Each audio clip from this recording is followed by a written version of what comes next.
You are now live with Dylan Kimlin. Hello everyone, this is Dylan Kimlin and welcome back to my YouTube channel. Today's episode we're going to dive into the new rules from 2026 regarding the Australian pickleball scene.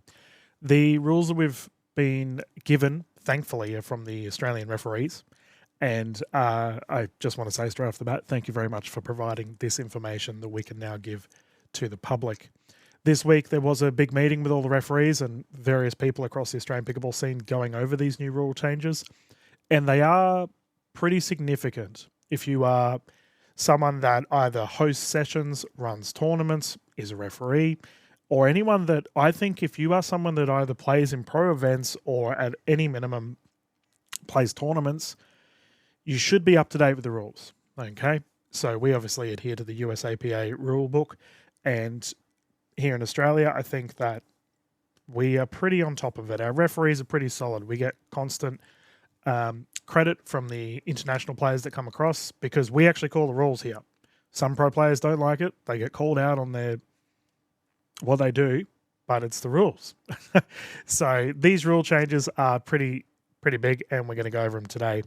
T-shirt time today. I'm actually rocking my old Albion All-Stars top. So I thought it was thematic considering if you play it indoor, it's an indoor facility, one of the first in Australia in Brisbane.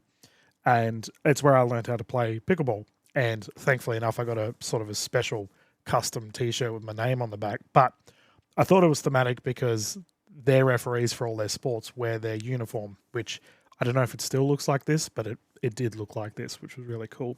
It's also got the North Brisbane Pickleball Club at the top. It's now a club that I don't think exists anymore, but that's real old school for you there, as well as Saltitings hat, stay salty. They have so many amazing apparel options if you're looking to get dressed up on the courts before you dive into the tournament space this year. Definitely go and have a look at their socials and their website.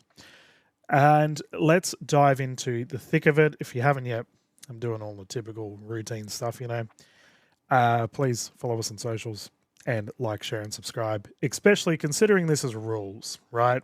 Everyone should know the rules. This is just a little handy, informative piece of info. Hopefully it's beneficial for you and hopefully you enjoy the content. So let's dive into the thick of it. We've been given essentially a PowerPoint presentation from the Pickleball Australia referees. I'm just going to go through and read through them, give my opinions on bits and bobs, but typically if you have a question in a tournament, always go to the referees. Simple as that. They have head referees for a reason. They are there to assist. You'll constantly see referees walking around and assisting, especially when it comes to service actions. But additionally, I find that our referees are very helpful. They are happy to come and have a chat with you, happy to go over the rules with you if you have a query or a question. And I advocate for the referees nonstop. I feel I'm probably one of the biggest voices in the room regarding this. And that goes for tournament staff, media, anyone that works or volunteers within pickleball, I'm constantly advocating for, just to provide them a voice. So let's dive into it. Today, if I've gone and butchered it immediately, there we go. Dylan's big head out of the way. So we've been given this PowerPoint via the officials here in Australia. Thank you to them very much for doing so. And I'm going to hopefully go through and do a bit more of a social media friendly rule change with them as well. But this one's more suitable for the YouTube in a long form format. So 2026 rule changes. Now, you will notice, of course, throughout this PowerPoint, there will be pictures from the Australian pickleball scene as well as our Australian referees. I found some of the pictures quite funny. They've definitely stitched some of you refs up, just FYI if you haven't seen this PowerPoint yet. So, obviously, there were some big rule changes. Got Kylie Dunn there, giving us the thumbs up to get going. So, the biggest thing I found from this rule change is they've tried to make things more clear, less grey areas, if you will. And additionally, probably the biggest change, or one of the biggest changes we'll see, is also rally scoring has been dramatically changed. But as we see the overview, the reorganisation of format to promote an easier flow of rules. Wording changes for clarity, there we go. Not changing intent, that's really important. And rewording not changed. So It's reworded, not changed. So there's not major changes, except for things like rally scoring, but it's the clarity of it, I think, is the big area. We have so many grey areas in pickleball, and obviously the referees are continuously trying to just make sure that that's not as prevalent going forward. There's a picture of all of our refs at APC. Good to see them all superstars, these ladies, keeping us in the order on the court, as I say, when I'm commentating. So, first thing off the bat, para. I'm talking about being advocates. I constantly cover the para scene and the hybrid space. More or less, they've gone through and changed, I guess, the eligibility and criteria of the wheelchair, adaptive standing, and hybrid spaces. So obviously this is amazing. I am constantly trying to promote this space, and my understanding, could be wrong here, but my understanding, the main reason behind this is hopefully getting things like the Paralympics on board, but also to just provide more agency, I suppose, for our players so that they can play in categories that are suitable for their division, if you will. So player eligibility, power wheelchairs is a big one. So I don't think, I could be wrong here. Please let me know in the comments if I am wrong here, if there's someone in South Australia or someone that plays with a power wheelchair. But there's new rules regarding that. So typically we see with our wheelchair players, they just use a traditional wheelchair. But in the States, apparently, there are power wheelchairs, so ones that are electronic, and there is rules regarding this. Parts of body, so this is suitable, I think, for the eligibility criteria, relevant to where each division, like what division you'll be placed in. Contact with seat and contact with ground is suitable for our wheelchair players. So especially when it comes to the location of the kitchen fault and what part of the, I guess, wheelchair is over the kitchen line where the fault will determine, and contact with ground as well. The big one there is the propelling with foot. So if you are a wheelchair player and you are your arms get tired, you can then you can let the official know that you're going to propel with your foot. So you change your foot. But I believe the rule is you can't use your arms if that's the case, only for your paddle.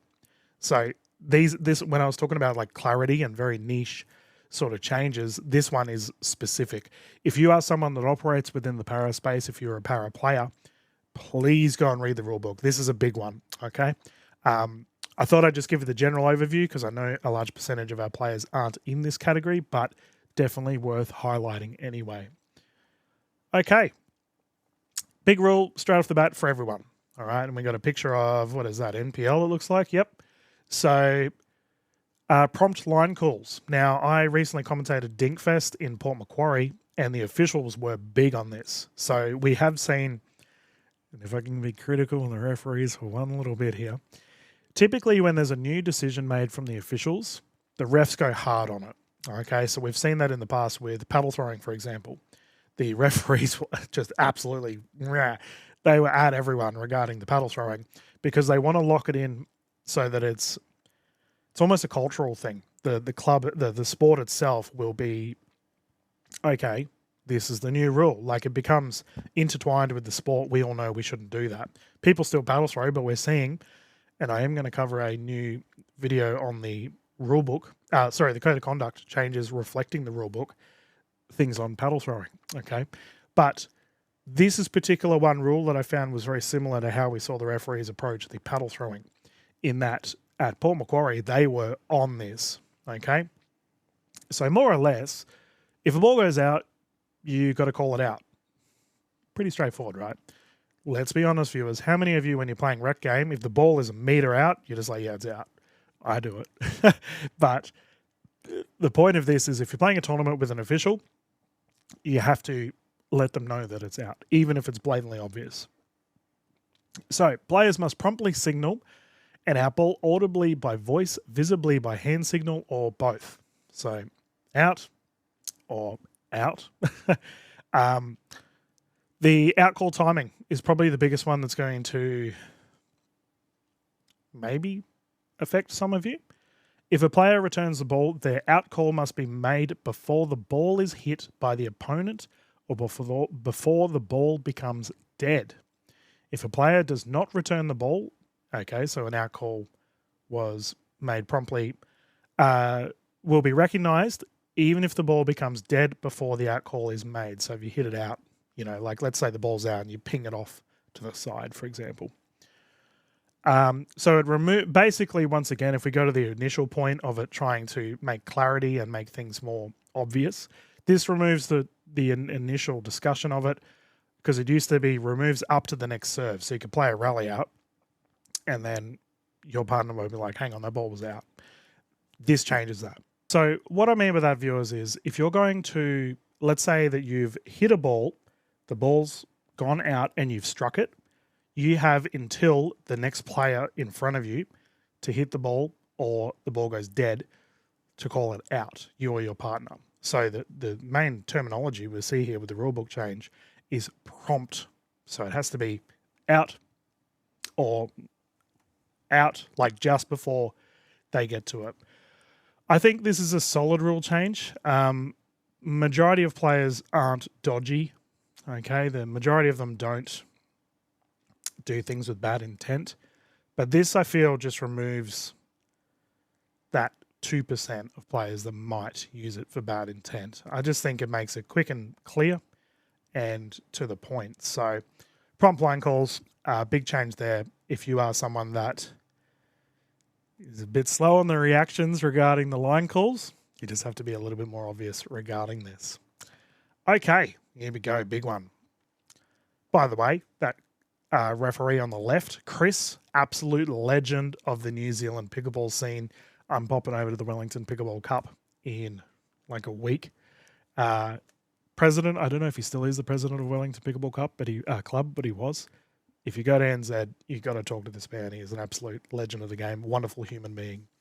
So, rally scoring has dramatically changed. If you don't know what rally scoring is, more or less if you play a traditional scoring method, you must be serving to score the point. Your team must be serving. Rally scoring, we typically see with a lot of our, pro events or fun events.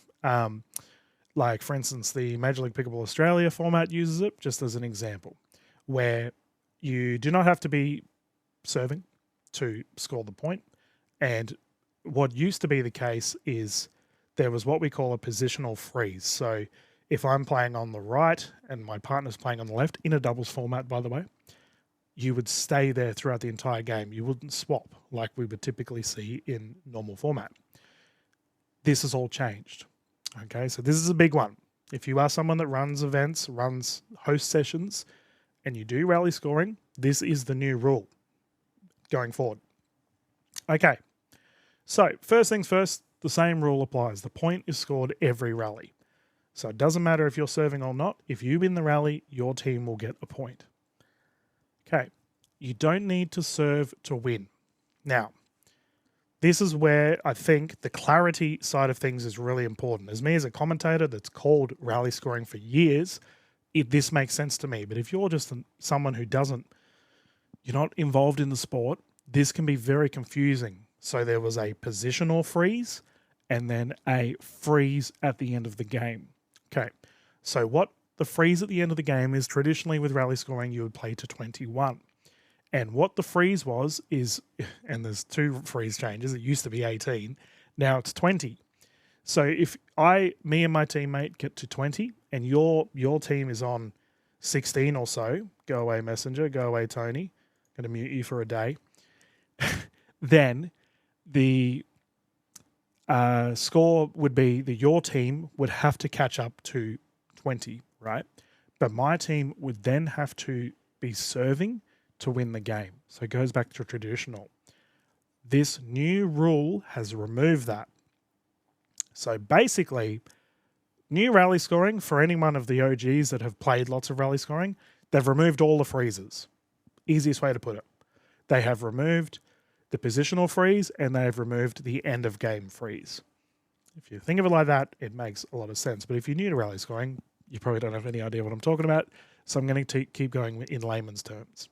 So now if I'm on 20 and your team's on 18, I can just win the rally and win the game. This will incredibly speed up rally scoring, especially for our pro events. It's going to be very interesting to see whether our pro leagues adhere to this because they tend to just go rogue on a lot of things. But this, from a broadcast perspective, if I'm going to be dead honest with you, not a good thing. From a broadcast perspective, seeing a team on 20 and another team on 18, and the 18 team able to come up because of the freeze, we see it so much. It gives a comeback or an opportunity for a side to return to the point where they might be able to win the game. This removes that. So rally scoring, I feel this new change will allow for really good teams to just stomp other teams because there's no comeback opportunity. I don't know if that's a good thing. That's just me personally as a media person. Okay. So when the serve is won, service starts on the right. So they're pushing the serving bands. Now, what I mean by that is, this is where it gets a little bit confusing. So if you win the rally, let's say the score is 1-1, okay? So you win the rally, the service will come back to my side. So me and my partner, right? I'm playing on the right side. I will serve first every time, okay? If we lose the rally, then goes to them, and they will serve from the right. Now, this is, you'll notice, you'll be like, Dylan, that sounds very much like traditional scoring. That's correct. Because long story short, the reason behind all of these changes is a lot of the purists, a lot of the traditionalists in America didn't like rally scoring. Personally, I think it's great. I think both formats are great. I love it. This rally scoring to me is like the 2020 of pickleball. It's really quick, exciting, bang, fast. Whereas traditional is methodical. You play it out. It's like a old school pickleball. I love that as well. But the traditionalists were having a whinge, more or less, and they wanted rally scoring to be more like traditional scoring. That is the genesis of this rule change, okay, is that now we have rules that suit the general player. Jeez, my phone is going off right now. All right. So, the score called as two numbers. So I'm talking about traditional scoring. This is it here. So server receiver. So 11-3. Okay. So that's the same. So there's not the 11-3-1. It's just 11-3. Players position based on score, odd and even. Now I've always said, and when I taught hundreds of new players, I always said rally scoring was really good because you learnt about the even and the odd sides of the court. Now, I always cover this when I'm commentating. Some of you have probably heard it too much. Like, Dylan, shut up. I know about rally scoring. But there's so many people within the Australian pickleball scene that are learning. We have so many new players coming in, so it has to be educational for them too. So the even and the odd scores, I'm just going to go through it for a little bit. If you are aware of what I'm about to talk, just skip ahead, okay? When we start the game, we're on 0-0. 0 is considered an even number in pickleball. I know. Because it's right side and left side. I'm currently having a look. That's your left. So I'm doing an opposite here. So left side and right side. So if I'm serving, is that right? Yes, it is. So if I'm serving on this side, right, I'm on 0.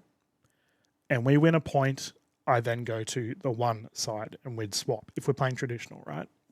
So that there's the odd side of the court. This is the even side of the court. So 0, 2, 6, 4, 8, you get it.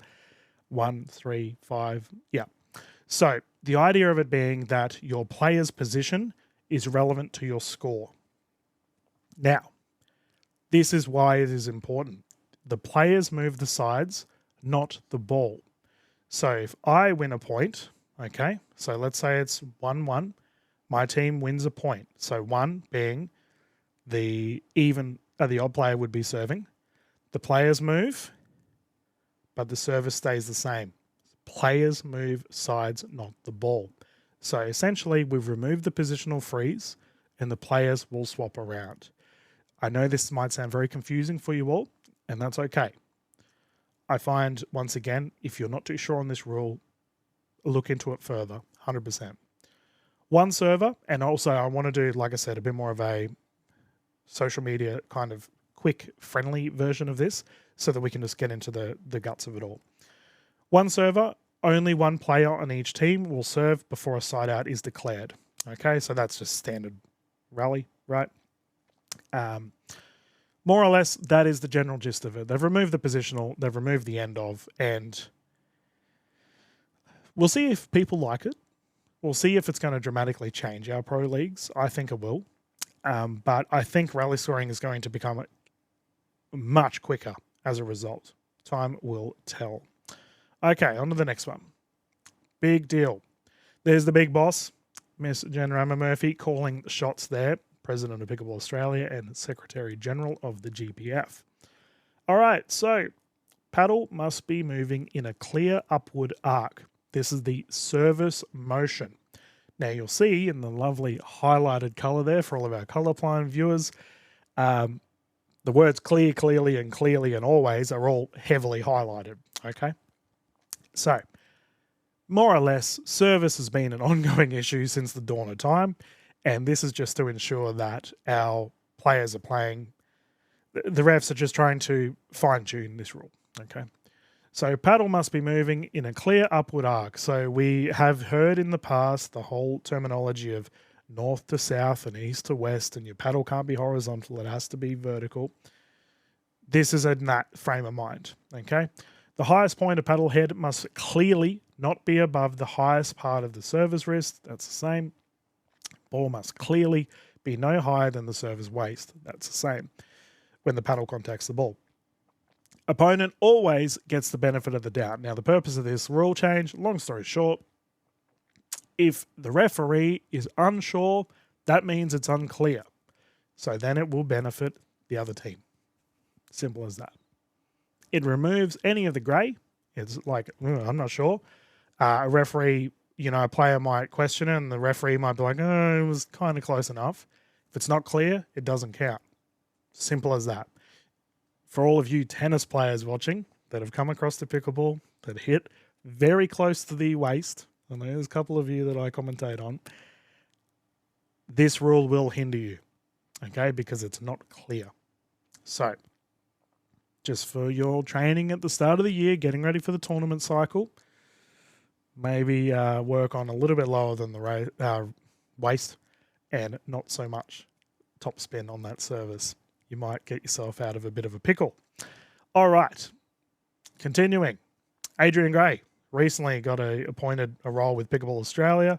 The former president of Pickleball Queensland. I got a lot of time for Adrian. He's a good bloke. All the Grays in general, actually. They're all good people. Okay, requesting a timeout. The timeout must be called audibly by voice or visibly by hand. So typically, if you're doing hand, it's a T. Or both, and must be directed towards the opposing player or team and to the referee. So this is just similar to the verbal out call that we saw earlier. The reason for this is, and some of our, honestly, this is just mainly our pro players that do this. If they want a timeout, they just walk off the court. Can't do that. So more or less, this is just, time. That's all it is. Just as simple to the referee, time. You're supposed to also direct it to the player so the opposing player knows as well. What a lot of the people do, especially if usually if they're calling a timeout, it means they're grumpy because they've made a mistake or their opponent has heavy momentum or they want to have a breather, whatever the reasons might be. A lot of them don't want to talk to the opposition. They're like, go away. All it is just a simple T. Just walk off, bum, done. Simple, easy fix, okay? This just removes, like if a player just walks off the court, time and time again, we often see the opposing player, that's the not person calling the timeout, getting ready to serve.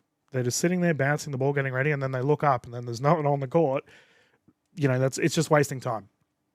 So just a simple timeout, however you might do it. It just needs to be known to the official and the opposing player. Simple as that. Or at least the intent of, at least the referee know, hey, time.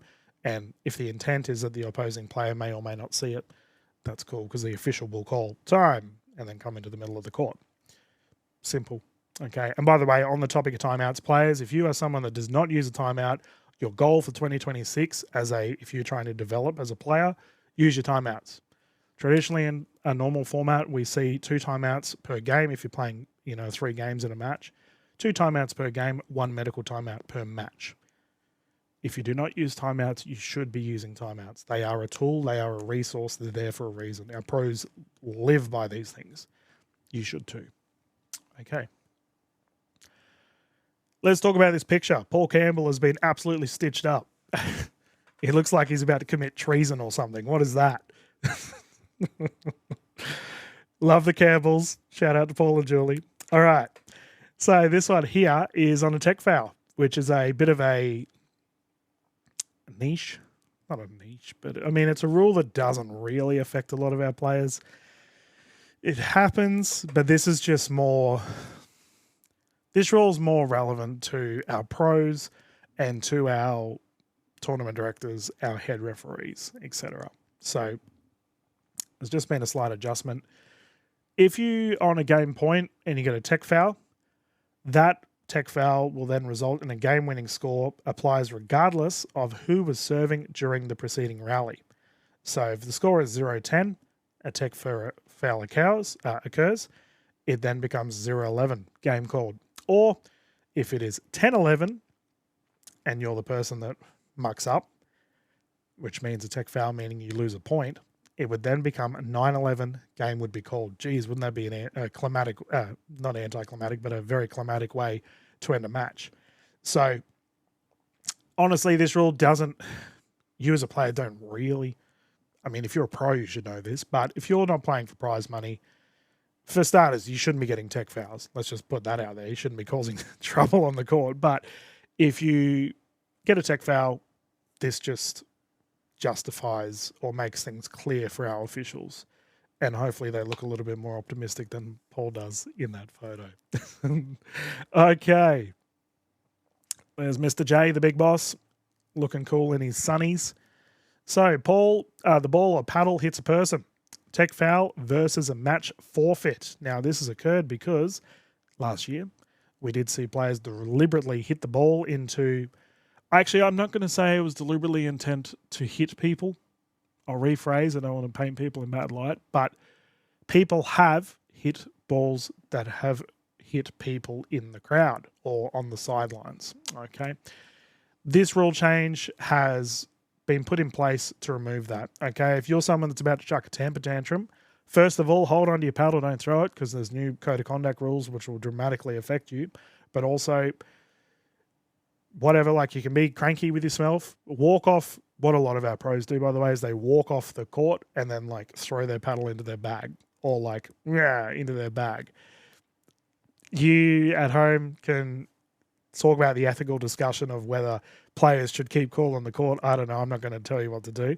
But if you flog a ball into the crowd or into the sidelines, there is now penalties for it. So, ball abuse, believe it or not, that is a terminology in pickleball, considering we hit a ball. So, ball abuse, technical foul. So, if you aggressively or recklessly hit a ball, a dead ball, important. So, when does a dead ball occur? I'm going to use an example. Let's say you hit a ball into the net. You hit a ball, hits the net and drops onto your side of the court. Dead ball because the point's been won. You walk up to the ball and flog the ball. We see this all the time. Okay? You go and whack the ball in frustration or anger with negligent disregard for the consequences. Important. As long as the ball does not strike a person, it is a tech. So we are going to see a lot more tech fouls being called this year. So if you just walk up, just whack the ball, it just goes wherever because you do not care about consequence as determined by the rule, you will get a technical foul. Pro players with anger issues, you guys, look up what a technical foul means and how it's going to impact your game. Okay? I'm trying to help you here. Dangerous paddle or ball abuse. Okay. Big. Match forfeit. If you aggressively or recklessly strike or throw a ball, throw the ball as well. I don't know who would actively, like, let's be honest here, who's going to pick a ball and be like, yeah, just throw it at someone. If I'm going to want to hurt someone, I'm going to chuck a paddle, personally. If you throw a ball or paddle in frustration or anger that strikes an individual or damages facility property, big, okay, match forfeit. So this, I think, could be determined. I think there's a little bit of, how do I word it? It's relevant to the official's discretion on how, if this is considered dangerous or not. Okay, if you go and chuck your paddle aggressively, but it doesn't, because what determines facility property? In reality, as someone who is a director of a facility and works in infrastructure, if you chuck a paddle and it hits the ground, that technically damages facility property because those courts are super expensive. You guys don't probably, if you're not involved in the space, might not be aware of that. But you damage the paint, you hit a net, something like that, that's damage to the facility property if you want to get real technical on it. But long story short, if you peg a paddle or a ball, there is a high chance you're going to match forfeit. I think that's probably just from a simple way of looking at this. Yeah. So that, once again, I talked about it earlier, they've really been ramping up on the paddle throwing. This here, it makes it very clear to the player, okay? If you're playing in a pro event and there's hundreds of thousands of dollars on the line, you cause your team a match forfeit from pegging a paddle, suddenly the consequences are real because a lot of our pros don't care about the code of conduct. They don't care about these potential ramifications when they can just go play overseas. You lose financial input, however, suddenly it becomes very real. So, long story short, don't go throwing paddles or whacking balls, unless it's relevant. Like if you're hitting a ball in a match, fair enough. But if you're hitting a ball outside of a rally, you might get in trouble. I think that's probably the easiest way we can see that. Okay. Ejection or expulsion by a tournament director. As a former tournament director, I think, the Australian Pickleball Scene has been so big on, to be honest, I think we're too lenient, but I'm an arsehole. We've already talked about this in the past. I think if you are someone that is actively hindering a tournament, if you are someone abusing a referee, if you are someone that is making other people in the event uncomfortable or feeling unsafe, expulsion. I come from so many other sports where it's just antisocial behavior is just not acceptable. Get out. That's me personally. But damage to the venue or injury to a player, official, or spectator through an act of paddle or ball abuse or other acts of physical violence, that's obvious. You break the law. Yeah. Will result in an expulsion of TD. So let's talk about a situation this might occur. If you whack a ball in frustration at someone, or even if it's unintentionally at someone, hits them anywhere, causes a laceration, a cut, they start bleeding. The way I read this, you get ejected. Because it's an injury to a player, official, or spectator through an act of paddle or ball abuse. I think that's probably our most likely event that this might occur. Now, hot take, or maybe not even hot take, controversial take. Will our TDs eject people? If they're a pro player, most likely not, because our TDs protect the pros. It's disgusting. If a pro player does something that is actively against the rules, and we've seen this, by the way, time and time again, if a pro player does something against the rules, you need to adhere to the rules. We have so many examples of the officials saying, this is the rules, they have broken said rules, TD effectively overturning said rules. Okay, as a tournament director myself, I despise this behavior. Pros are not above the rules. Long story short, if you're not a pro, don't be a dick. I think that's the best way you can read this. Don't go and throw paddles, whack balls. If you hit people, expect ramifications. I think that's the easiest way we can perceive this. Okay, there's Janet. She was head ref at Dingfest. It was quite funny seeing her order David J around. I thought she did a terrific job at it. All right, so there's a couple little things here. The rescinding ones are pretty big. All right, so if you challenge a call and you want the head ref, so the HR or TD, head ref or tournament director, you can now rescind that request. So rescind meaning you want to pull it back. I don't want to use my request anymore. So let's say, and this is a very niche one, but let's say you disagree with a call that was made and you're like, no, I'm going to get a head ref. And then you're waiting for the head ref to come and you start reflecting upon it and you're like, yeah, maybe I was wrong. Now, let's be honest. None of you will do this, but let's be honest, it might happen. You can rescind it. Okay, so it means you can rescind your challenge request. So if this occurs, the player or team will be charged a standard timeout. If there is no timeouts available, you will get a tech foul. So I guess I don't ever see this happening. I think a player would rather just go through with the request and whatever the decision may be, so be it. But yeah, the rescinding one that might be relevant is the medical timeout. So if you call a medical timeout, by the way, I mentioned earlier about using your timeouts. If you do not feel well on the court, use a medical timeout every time. Every time. If you get cramps, if you're feeling lightheaded, if you're dehydrated, you've got heat exhaustion, whatever it might be, use your medical.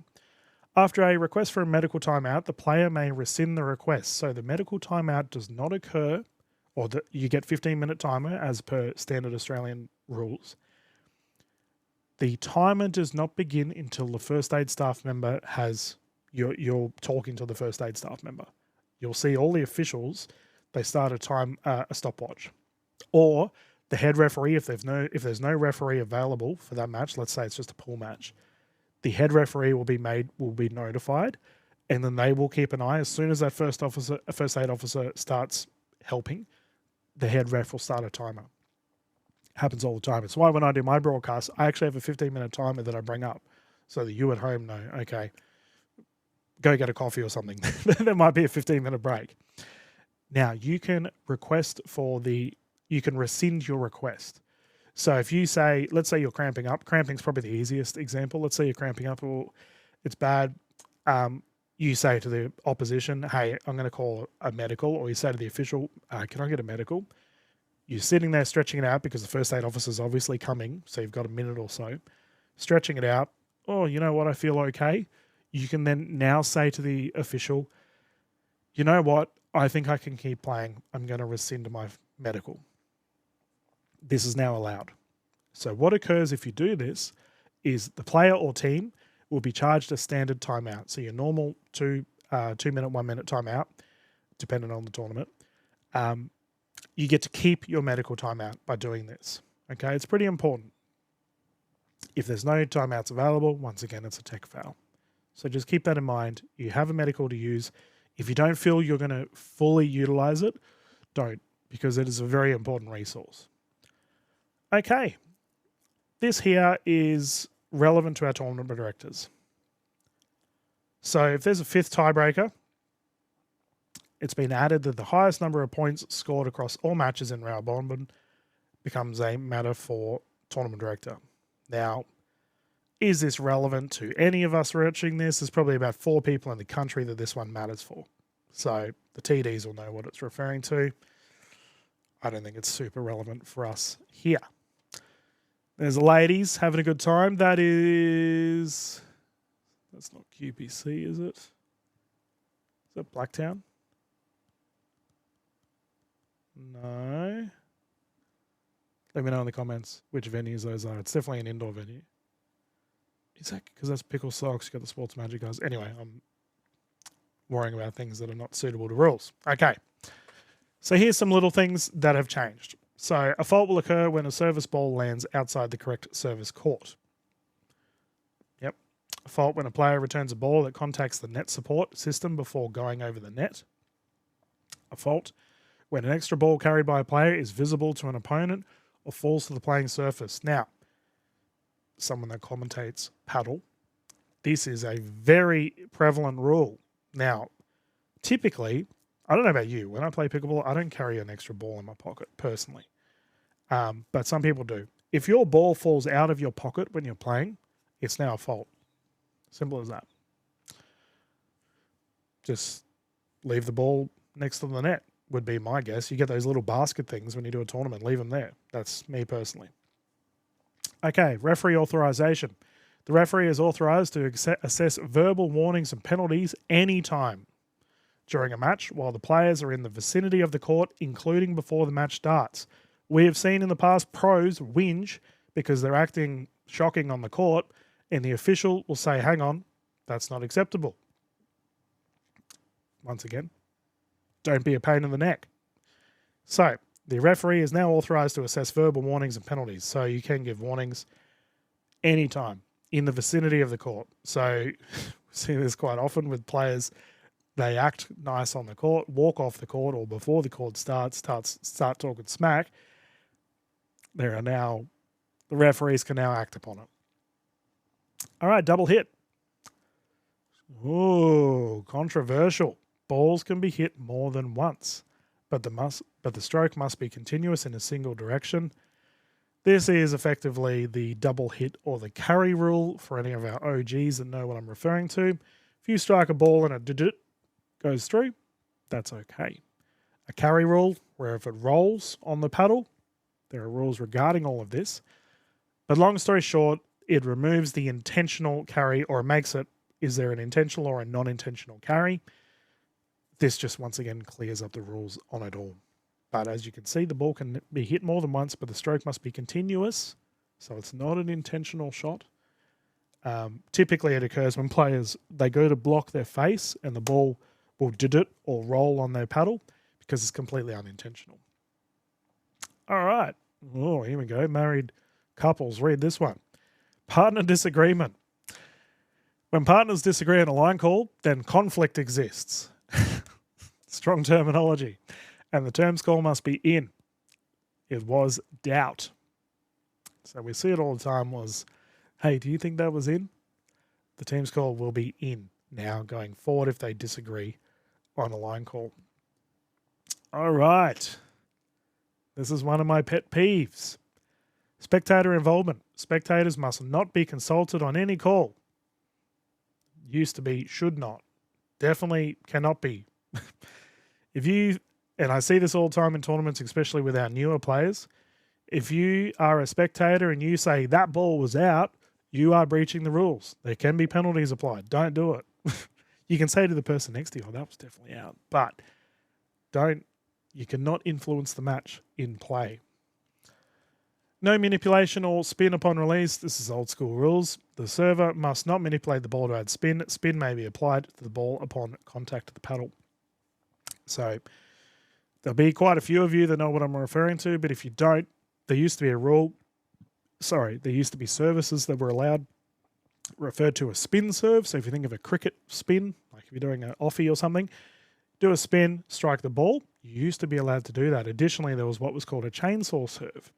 You had your, imagine that's my paddle, you roll the ball on your paddle, causing immense amounts of spin. You could then apply spin on the ball when you serve it. That's no longer allowed. Okay, that rule was made a long time ago. Match retirement. In doubles, if the retiring player's partner decides to continue,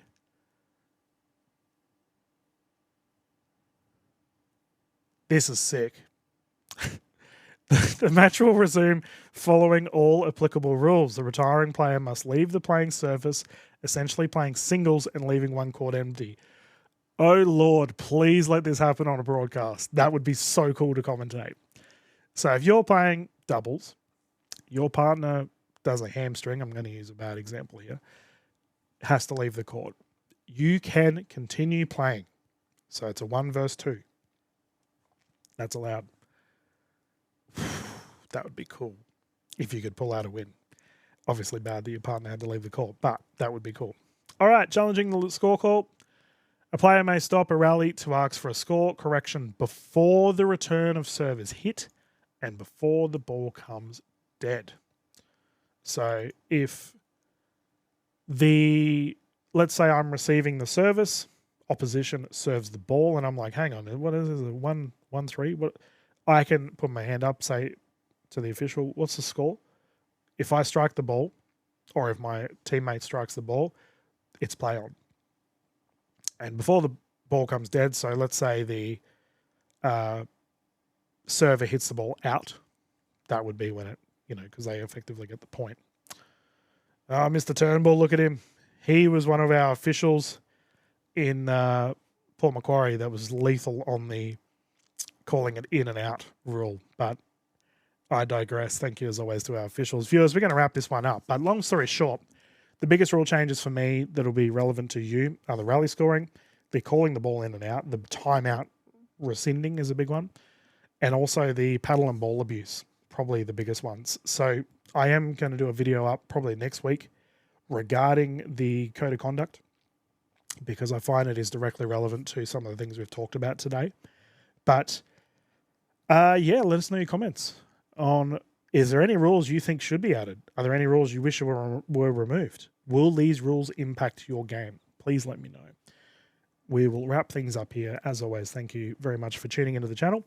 Dylan Kimlin, got plenty more tournaments coming up. I'm about to go to Hobart to do the Tassie Grand Slam, so I look forward to seeing all of you Tasmanian players. But as always, a big thank you to our officials for providing this information, and always to our referees for supporting the Australian pickleball scene. Thank you, and have a lovely day.